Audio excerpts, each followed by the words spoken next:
Michael Jordan always said, Republicans buy sneakers. And when you get to be that big of a creator, you're ultimately an entrepreneur. And when you say that in that way, you are the product. I do think about Elon Musk, who, sometimes confuses his role and becomes the product. But then there's a ramification, which is that, net income on Tesla last quarter was off by 71, 73%, something of that nature, because you pissed off a whole bunch of people who do not want to buy your cars now. Yeah, and as we enter a phase where CEOs are expected to be the chief influencer of their organization in a way that I don't even think was true a few years ago. Today, we're going to get an inside view into how something that is extraordinarily influential to the way that we consume ideas and products and emotions, both in the political realm, commercial realm, entertainment, and so forth. And that pertains to influencer marketing. I have a interesting guest today who has a background that intersects from politics to commerce to the theater to Broadway, and has this outsider looking in type of perspective because they've come at it from so many different ways. Ryan Davis started in conservative politics and then was the youth campaign manager for John McCain in his presidential run, John McCain being the maverick Republican, grew disenfranchised with the Iraq War, and then switched over to Democratic politics and to progressive politics, and then has worked through a number of different organizations. I want to give you just a sense of some of the places where he's worked. He was one of the founders of the Blue State Digital as part of their social media director, the very first one that they had. And as part of that, worked with Obama 2012, Microsoft, Coca-Cola, Godiva, Celebrity Cruises, the NAACP, the Jewish Federations of North America, United Way, Microsoft, the American Museum of Natural History, the X Factor, the It Gets Better Project, Lady Gaga's Born This Way Foundation, the Rockefeller Foundation, Francois Holland, the Cleveland Clinic, the British Museum, and others. He's also worked on projects that were optioned by Whoopi Goldberg for Broadway, has worked with Alicia Keys on a partnership program for criminal justice, and is the winner of a number of different awards. And so it's a privilege to be able to have you, Ryan, take us through influencer marketing, what it means, how it works, the behavior today. And then I want you to do some forecasting for me and show me where it's going and how it's going to influence our world politically, commercially, entertainment-wise going forward. Welcome. Hey, perfect. It's nice to be here. Thanks for having me. So set the foundation. Give me the rock bottom foundation to understand this world. What is it today, influencer marketing? How does it work? Well, I think, influencer marketing has been around as a concept as long as any sort of celebrity endorsement has been. So I like to think back to Jerry Seinfeld in the 90s with the American Express card, in those commercials. But that's the idea, is that you're working with a person who has influence over their audience. And, hopefully that person aligns with your brand or organization. They're creating a piece of content with you. And then that content is the advertisement. And, what we're doing is we're working with creators who might have just a few thousand followers, all the way up to folks in the millions of followers, to make content, and then, scaling that content and putting it in front of the right people. So talk about that as well, which we always think about the influencer economy and creators and those that have the massive audiences. But you mentioned something that was interesting right there, which is that you work with creators also with small audiences. Is there a different place, a different role, a different way that you work with different kinds of creators at different levels? Yeah, I think the messenger is much a part of the message as the content. So finding the person who can really speak to your audience. So, on the political side, they're often trying to reach a very specific geographic and demographic cohort of persons. So we go out and we recruit a person who would fit into that. And, they might not have a lot of followers, but you take that person, they make that content, and then you can use paid media to scale that content and put it in front of all those different voters. So you're working with a suburban mom from Wisconsin. You take that and you put that content up against the voter file, against other suburban moms from Wisconsin. So you're scaling that content. So it doesn't really matter at the end how many followers that mom has initially, because everybody's going to see the content, when you scale it. Got it. And how's that process work? So say you have you're working in Wisconsin, you're working on some sort of issue or a campaign, et cetera. There is a message that you want to send out. To walk me through how that process works of finding the suburban mom in that instance, or the fly fisherman in Wyoming, and pulling that all the way through. Yes. So the finding is a mix of a technology, which helps us identify the right user, depending on the platform that they're on, and people who are collaborating, reaching out to find that person. So when we're working with a younger creator, they're much more likely to want to work over direct message. We're working with, more of a middle-aged creator. They're going to want to work over email. So it's really finding that creator and collaborating with them in a way that makes them comfortable. So, we've identified them. Now we're working with them one-on-one. Then we get that content. We go back to the client. We say, here's the creator, here's the content. Client gives feedback, and we go back to the creator, or we make those revisions. And then, hopefully we have a piece of content that's good to go, goes live on that creator's platform. So Instagram or TikTok or Pinterest, wherever the campaign is. And then you have that piece of content, that asset, that video that you can use on your website or your paid media program, et cetera. So all the way from finding the creator, the collaboration process, all the way into the publishing.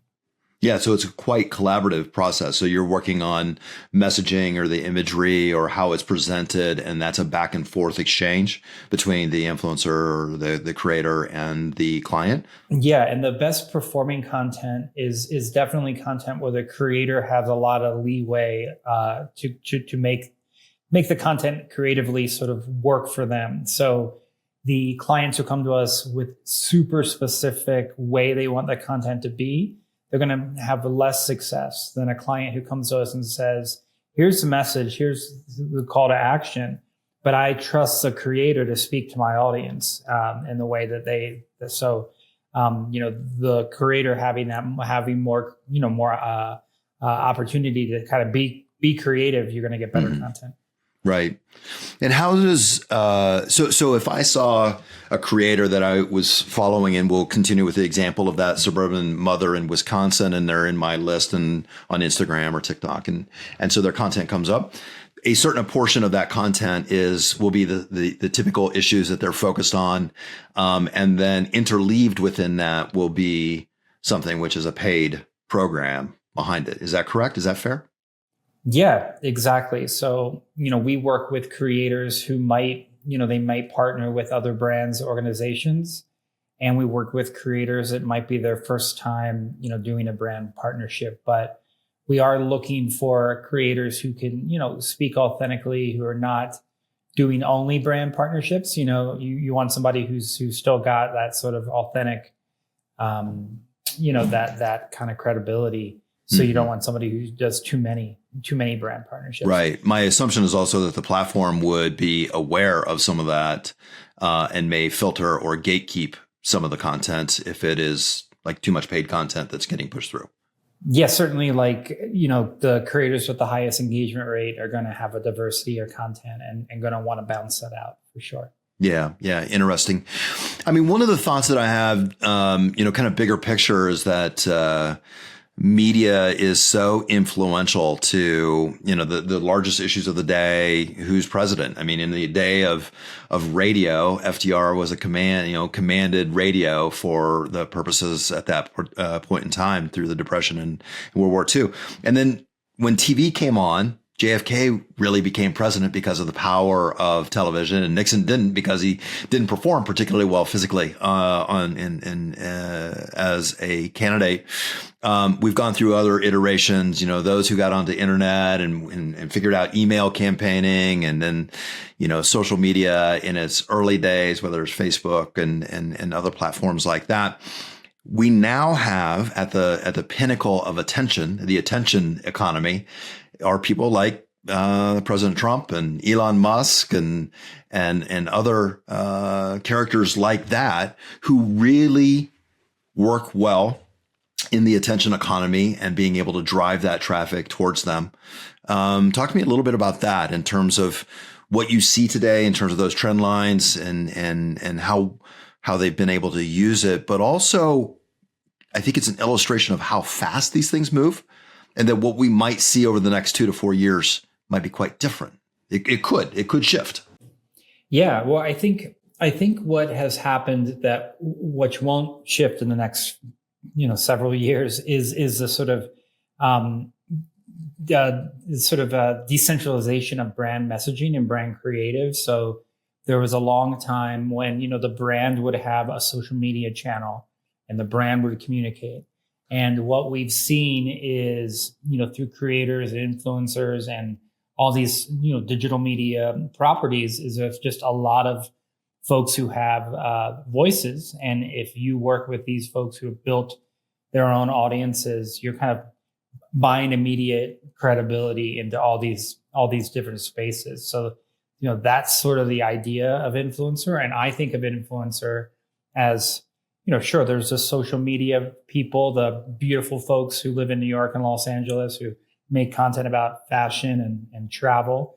But then there's, the whole subset of, substackers and podcasters and streamers and, anyone who's built, an audience on digital media is an influencer, is credible, can bring an audience. So if you're a brand and organization looking to break through, working with these creators is just a better way to get your message out than just a direct advertising. So I think, what you saw the Trump campaign do, and now in the Shadow 2028 campaign, which is clearly happening, you see, folks like Mayor Pete go on a conservative comedian talk to do 3 hours. And I think you're going to see a lot more of that. You're going to see people want to go on more shows that have audiences that don't agree with them about everything, that are reaching across the aisle. And, that's going to be podcasters and streamers and this whole new kind of digital media ecosystem that, that you're a part of. Yeah, it's interesting. It seems to be the path that many are pursuing, like Gavin Newsome right now, which is to create his own platform, his own channel to drive through there, but also to be able to take on, to diversify his audience and take on that more controversial line of dialogue. So you're not so much in the echo chamber, and I'm curious as to your thoughts about that. A, B, is that a lesson learned from perhaps the Kamala Harris campaign, which there seemed to be apprehension about going into more controversial, friction-oriented forums? Yeah, she only had 96 days, so they did have to make decisions, in terms of real estate. But I'm sure, looking back, the campaign, wishes they had gone on more of these platforms. But absolutely, one of the learnings out of that campaign cycle will be get on these platforms, go on non-political platforms, do the 2-hour interview, do the zany interview where you're eating the hot wings while you're talking. Like, this is how people are going to consume news and how they're going to meet you. And you have to be willing to, in the same way that you have to be able to sit down and do the 2-hour New York Times editorial interview with the board, you got to sit down and do 2 hours on Rogan, Right. And this is not entirely a new thing. It's not that much different than doing 30 minutes on Howard Stern in the 90s, or doing your 5 minutes on Letterman. It's just a kind of continuation of that. There's just a lot more voices. There's not just one Stern. There's dozens. Right. So how do you make those choices? If you do have this decentralization or fragmentation, a lot of new platforms and a lot of new pathways that you can go, what's the mind of the candidate or the brand, the commercial brand, what's the algebra that they're using to make those decisions? Yeah. So then it's like, it all comes down to sort of who's my audience and where are they? And if my audience is Gen Z women, Rogan is not going to be a big concern of mine. That's not right. where the Gen Z women are. But if my audience are Gen Z and young millennial men who like gaming, Rogan's going to be top of the list. So Sure. I think it comes back to who are your Rogans, who are the big fish, Right. and the big fish are always great to go after. And if you can get a spot on whatever the equivalent of Rogan or your Oprah or whatever your audience is, that you should do that. But podcasting and streaming, you've got all these people who have sort of smaller tribes, and you should do those. And I think the Mayor Pete strategy in 2020 when he ran was to do pretty much any media that asked, he said yes. And I think that we're kind of in that ecosystem. If I were running for president right now, I'd like, what are the top podcasts in New Hampshire and Iowa and South Carolina? And I would be doing the South Carolina radio hour, and because they don't have the biggest audience, but they have the audience that matters the most for when you're going out there. So I think that's probably the same for every organization. Who's your buyer? What are they listening to? And you should go on those podcasts. So there's a piece of it, like when you talk about Mayor Pete, one of his gifts is his willingness to go onto Fox News. You go into the lion's den for a progressive Democrat is to go onto Fox News, and he combats particularly well. He's willing to engage, and he's willing to have that back and forth exchange, and others are not so willing. It's dangerous. They might not be quite as gifted, or they don't react to it as well, or they're worried about the uncertainty. So I think there's a couple of dimensions to a question there, which is one, I imagine that piece of the counseling is how willing is your candidate to go into that environment, which is provocative, challenging, might challenge your audience in some new ways. A. B, it strikes me also that is the kind of content that rises to the top, whether you're on X or Instagram or TikTok, et cetera, is that when you have these flashpoint kind of conversations, or there's more drama in it. And it feels like also in these unstructured environment, I don't know if it is or not. I'm curious. It's the third dimension. Too many dimensions to my question. Third dimension is it more authentic? When you go into that environment, you're put on the pressure.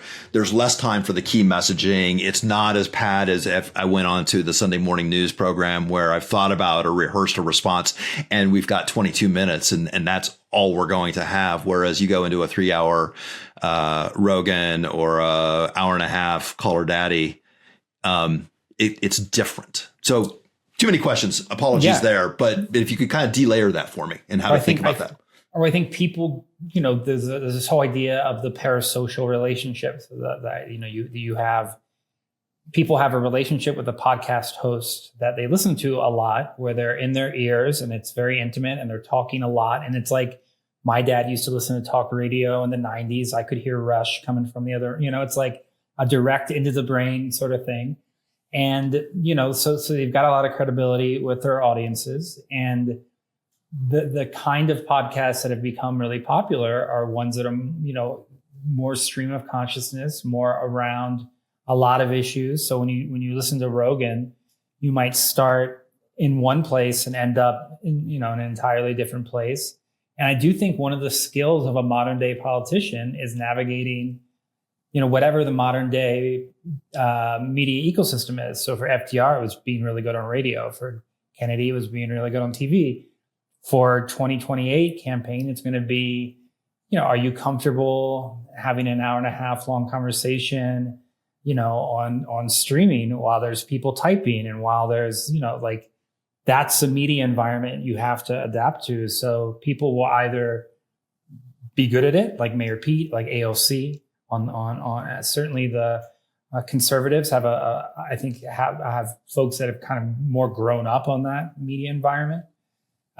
So I think that's just going to be how elections are going to be decided by people who are really good at having those conversations. Yeah, it does seem that conservatives have been quite good at it. You mentioned Rush back in the day, and he brought along this kind of controversial style of journalism, and Fox News has obviously done it as well. And I think it has probably given them a leg up in terms of that ability to combat in these forums and feel comfortable with it and wing it and go forward with it, as opposed to more of the establishment approach.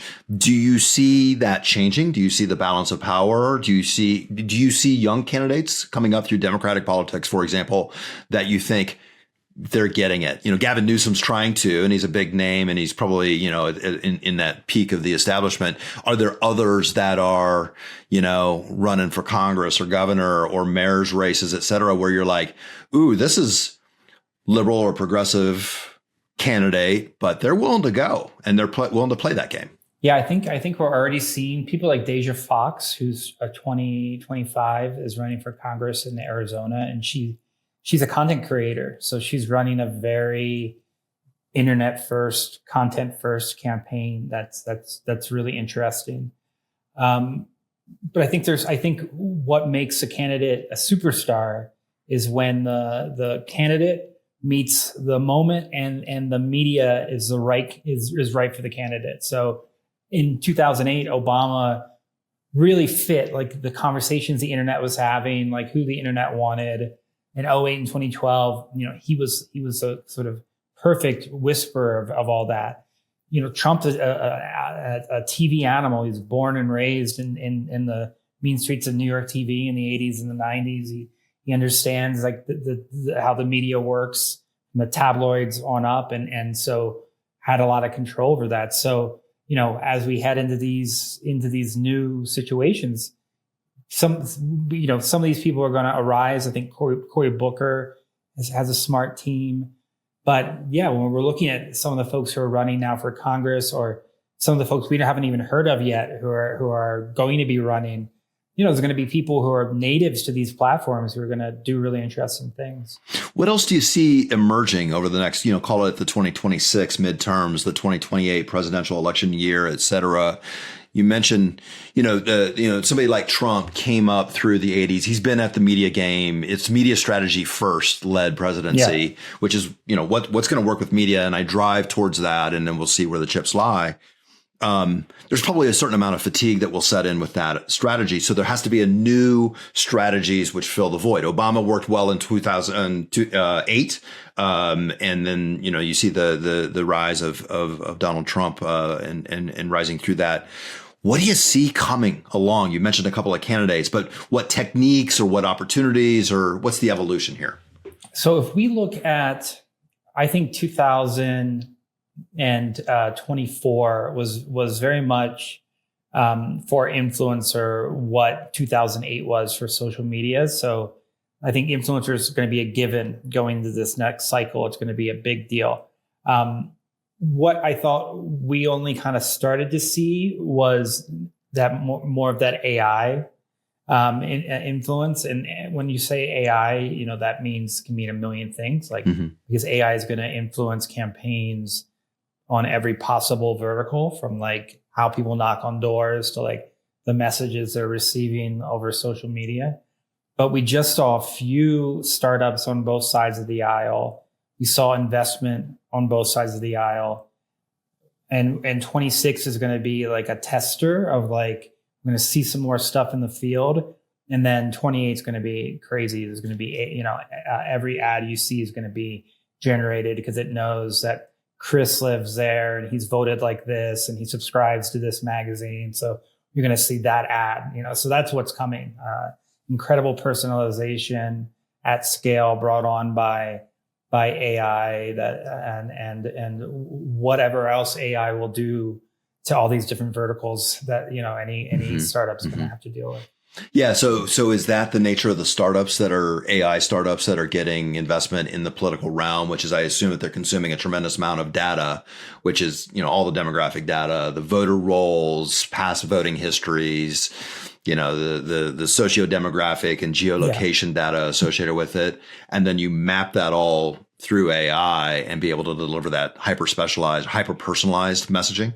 Yeah. And then the email you get, back in 2008, 2012, we were clever when we knew you were a man, where you lived, and your zip code, and if you voted, and you'd get a version. So there might be 25, 50 versions of an email, but that's just there's going to be every single email will be unique. So it'll be like a snowflake, where the email that you're getting asking for a donation will know every donation you've ever made, and who you are and who your wife is, and did she give, and be able to say, well, your wife gave this cycle, Chris, but you didn't. Right. And so like it'll be able to do all, it'll know all the things that have worked in the past for what's made you give.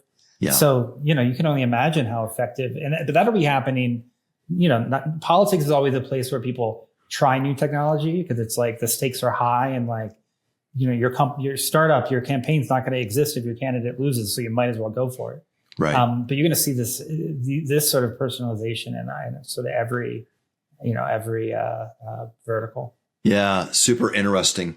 Take me through a little bit of the economics of what that means in terms of the creator economy. You talk about, it might be the suburban mom in Wisconsin, or a fly fisherman that's on ecology or environmental issues out west, and they have 2,000 followers. Versus what we also see and know, which is that if you have 3 million followers, your price point is different. Talk to me about the range. Talk to me about the leverage, the value. Tell me about the return also when you think about that.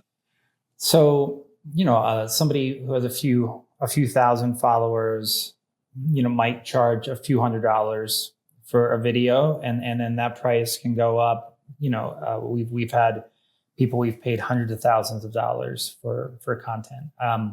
So it can really go up. The way that you look at return on investment for organic can be things like affiliate style, link in bio, link in story. But where we see the real return is when you look at it when it's paired with ad spend. So we ran a campaign recently that was a end of year fundraising campaign for a big organization that's like a pro health organization. And we partnered with a bunch of people who've been affected by this condition to talk about how this organization had helped them. And we were able to generate over 300% return on ad spend. So every dollar this organization put in to the Meta ATM, the Meta Casino, they were able to take $3 out. So it was a good, that's the kind of thing where you're pairing the organic with the paid, and I think you see the real returns. Mm-hmm. Yeah, interesting. And then is the compensation based on simply the placement of the content, or is there a return based, meaning, hey, if I place this content and you earn $3, I get a commission or a scalable compensation for that? We're definitely playing with different models where the creators would be more incentivized to create a piece of content, and then for every thing that's sold, unit sold, they get X dollars, or So I think there are ways that could be useful. I'm hesitant to do a pure affiliate play, because then I think the quality of the creators who participate becomes much lower. Oh, interesting. If you're guaranteeing a certain amount of money, the quality of the creator is going to be higher, because it's like, I'm willing to put the time in because I know I'm going to get this much. And then, people who are doing the freebie stuff, the quality, they're going to be probably just doing a lot of freebie campaigns, hoping to strike. All right. So because you have this experience, which is on the political side as well as the commercial side, talk to me about that intersection, that Venn diagram, and where it overlaps. So, say one of the major podcast platforms that are out there, Rogan, et cetera. How do commercial or brands think about sponsorships or advertising in those contexts, which, can certainly increase your visibility relative to the potential risk or the disaffection that can also be created by conflict-oriented or dynamic content that's out there? Yeah, well, I think in terms of the politics and the non-politics, I think you learn from both. We'll see something that'll be effective in the commercial space to sell a hamburger, and we think, well, how could that be applied to generating a volunteer on the nonprofit or on the advocacy side, and vice versa. So I think those two things can really build on each other. We do find it difficult. The creators that are the most successful in the political space are the ones who make the least amount of political content. So some of our most successful political content has been working with a fly fisherman in Montana to talk about the importance of public lands. And this person only makes content about fly fishing. So when they make content about where they're fly fishing and then they're talking about how important it is to keep Montana beautiful, that pops out to their followers because it's kind of an unusual thing to see. But because of how polarized we are as a society, it's getting harder and harder to find those folks who are willing to kind of like put their personal brands on the line to weigh in on something, even if it's, something that isn't super political. That's interesting. So you're saying that the fly fisherman who is, very concerned about the environment out in Montana, might avoid being an advocate for it because of the risk of political ramifications or reputational or in their community or socially speaking, they could get popped. Exactly.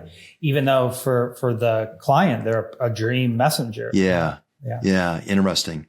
What do you do about that? Is there any way to manage that? Or is there an evolution where it becomes... It's only gotten harder. When we started this in 2020, which was the first cycle, the amount of people who said yes was much higher. And now, people are just don't want to talk. There's that old saying, you don't talk about politics or religion at the dinner table. And, a lot of people take that on their political, on their social media too. Yeah. So it's interesting. So the small creator with a smaller audience, call it 1,000 or 2,000 followers that are very loyal and love fly fishing content, will have a more powerful impact on engagement and resonance with their audience, but they're unwilling to use that for that purpose. Yeah. Right. It's quite interesting. Yeah. Whereas somebody who has millions of, hundreds of thousands or millions in their audience numbers is more willing to commercialize it potentially. But that person would also maybe not want to weigh in on a woman's right to choose, right? So right. If the creator hasn't been political in the past, Michael Jordan always said, Republicans buy sneakers, and when you get to be that big of a creator, you're ultimately an entrepreneur. You're the product, and you don't want to piss off 42% of your followers.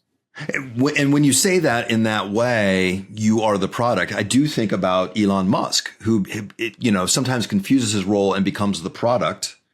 But then there's a ramification, which is that, net income on Tesla last quarter was off by 73%, something of that nature, because you pissed off a whole bunch of people who do not want to buy your cars now. And so there's a trade there, and he seems to be pulling back now as we record this. But and as we enter a phase where CEOs are expected to be the chief influencer of their organization in a way that I don't even think was true a few years ago, where, the same way we talked about the skills that you need to run for president in 2028, a lot of those are the similar kind of skills you need now to run a big organization. And you're more expected to communicate in this way. I think that's a super interesting perspective in terms of the expectation that your CEO is also your chief influencer. And so they've got to be adept at these methodologies, understand these trends, be able to or willing to engage in the techniques that are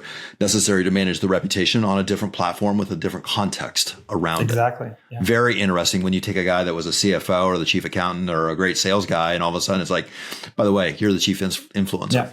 It's not just doing 3 minutes on Squawk Box anymore, right? Yeah, right. Exactly. And I think about the conflict right now with Harvard University and the Trump administration, and the president of Harvard University seems to be stepping up as the chief influencer to use the platform as a way and the techniques of this platform to push back on what he's encountering with the Trump administration.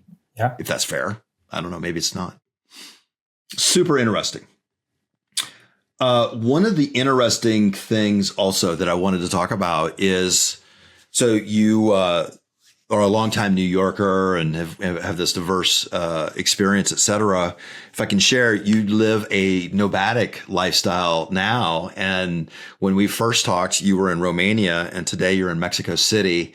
I would love to explore that, which is understanding how you put all that together and how you manage this and how you stay attuned. And I think it also influences my perspective when we originally talked, which is you're an insider as it pertains to influencer and political campaigns and these brand campaigns, et cetera, but you do it from offshore in other places looking in. And how does that change your perspective potentially? Yeah, so that's a great question. I started I was in New York for 24 years, basically after, I grew up in the Eastern Shore of Maryland. I went to New York for school and, pretty much lived in New York the whole time outside of, heading out for some campaigns or shows. And then, I decided I wanted what better time to travel now that we live in this moment where you don't necessarily have to go into the office. And so started doing more traveling around during COVID, went around domestically into places like in the suburbs of Nashville and the suburbs of,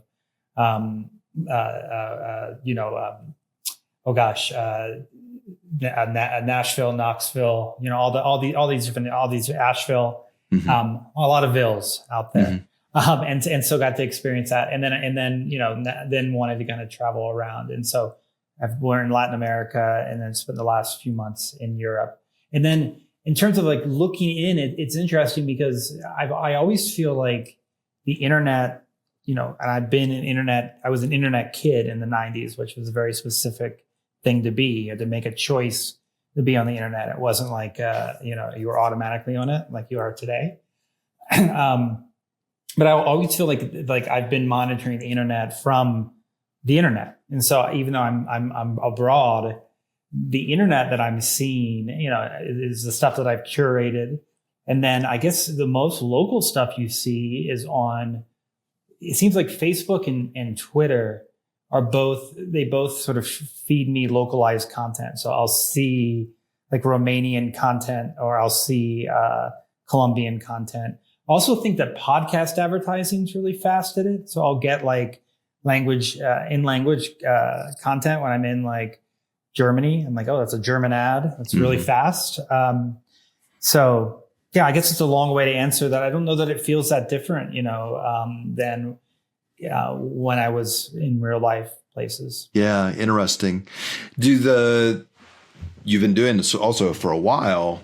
Talk to me a little bit about your technology footprint. How do you make that all work? There's a lot of great tools that are out there that help in terms of creating that ever presence and to be able to manage, the time zones, the tasking, everything that has to happen. I'm curious as to how you set yourself up to do that. Yeah. So we built people first. We didn't have an office to begin with. So we were decentralized. And so we built on the Google Workspace, which we use for documents and email and calendar and all that good stuff. And then Slack is a godsend for kind of real-time communications. And then the team uses Airtable for content and for tracking of various products. So we've spread that out. We've played with other productivity tools, and things are only as good as like people are willing to use them. And so we've settled on this stack because we've 100% buy-in, and everything has a purpose, and nobody feels like they're doing something just for the sake that it's part of the process. It all does something that matters. Mm-hmm. And then how does AI change what you're doing? How do you leverage it, particularly in the realm of influencer marketing and shaping messages or finding people or being able to craft the campaign? Give me a sense of perspective there. Yeah, we built an AI tool early on to help with pricing. It was important to us to be equitable on how we did pricing. So we built a tool that did that. I'm actually fundraising right now. We're building a SaaS platform that will incorporate more AI on both the client side and the creator side. So a creator might be able to brainstorm an idea with the AI, brainstorm a script and get feedback, prior to filming it. A client might be able to get feedback on a creative brief, get suggestions about a stronger CTA, all from the back end. So, and then in terms of integrating AI into my personal world, it's cliche to say, but it's been a really long time since something's been integrated into my day-to-day personal functionality. Like what would it be? Email, the phone, social media.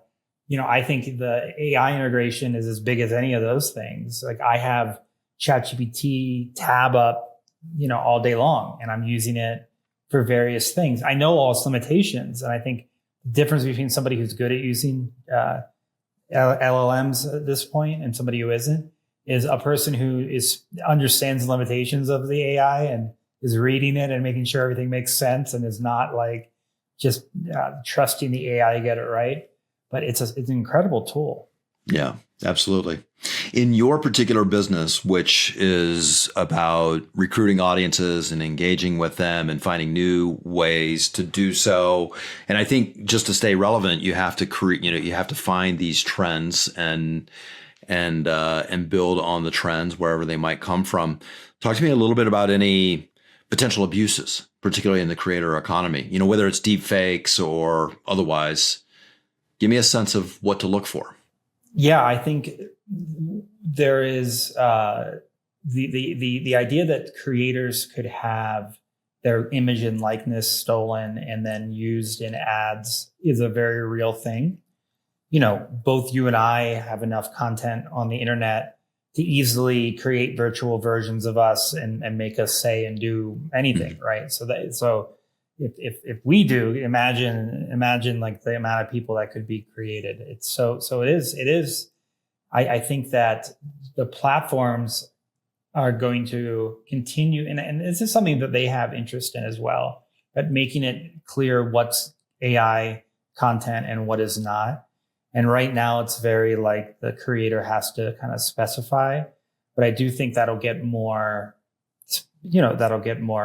sophisticated.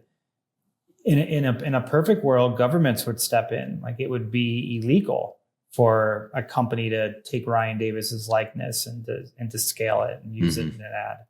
And there are various laws kind of percolating, right now, but it's hard to tell how functional the government is at any given time. But I do think it's a real thing. And if creatives should be concerned about it. You see what H&M has done, which is really interesting? Yeah, go ahead. Tell me. So they have gotten permission from a handful of their models to do these full body scans that are everything down to their freckles. And they're going to use these models and they're going to pay royalties to use them in computer generated ads. So instead of having to shoot the model on every t-shirt, they can do make this thing. So that's all well and good, in the case of these models are getting paid. But think about also the lighting designers and the photographers,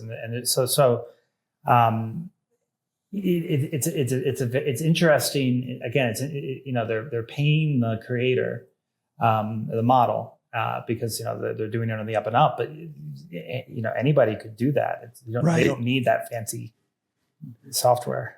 It's an unbelievable amount of change.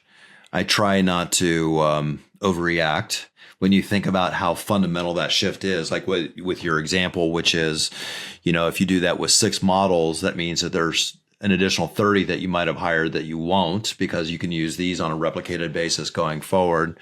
The additional skills associated with it, it is a profound and dramatic change. And yet we always manage through these periods of profound change. And even, to your point, which is growing up with the internet in the 90s, I mean, you probably started out with a 30 baud system in the Eastern Shore of Maryland, looking at lines of text coming across there in the early days. 2400 baud. 30, that was a dream. Yeah. So, we'll survive. We'll progress. We got to figure it out. But this is fantastic, Ryan. I really appreciate you taking us deeper into the business model, the creator economy, what it means in terms of our current state of our politics and our brand awareness and where that could go. So thank you very much. Yeah, thanks for having me. It's been fun. Awesome. Take care.